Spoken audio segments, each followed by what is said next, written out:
Good day mga paps, ito po yung ating original color. Kung mapapansin nyo po siya, no, medyo dark po siya. So nag-short po yung ating original color para po sa ating concrete walling. At nang nag-purchase naman, ito po yung dumating.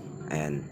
Bali yung nag-purchase, siya po yung patimpla niyan. Tapos ayan po yung dumating. Kung mapapansin nyo, medyo po lighter po siya sa ating original color. So ganito po yan mga paps, no? Ganito kahalaga kung meron po kayong mga tinting color na handa. Gaya po ng latex color, oil tinting color, acrylics color, at kung ano pang klase na aakma sa bawat pangangatawan ng pintura. Halimbawa kung solvent man yan, latex man yan, o QDE. So dapat meron ho tayong panghanda na ating pang-adjust ng mga kulay. Gaya po ng ating ginawa ngayon, ayan, hinahabol po natin yung kulay po kasi nga po siya ay mali po yung dumating na kulay. Medyo lighter ho siya. Tapos yung ating dark.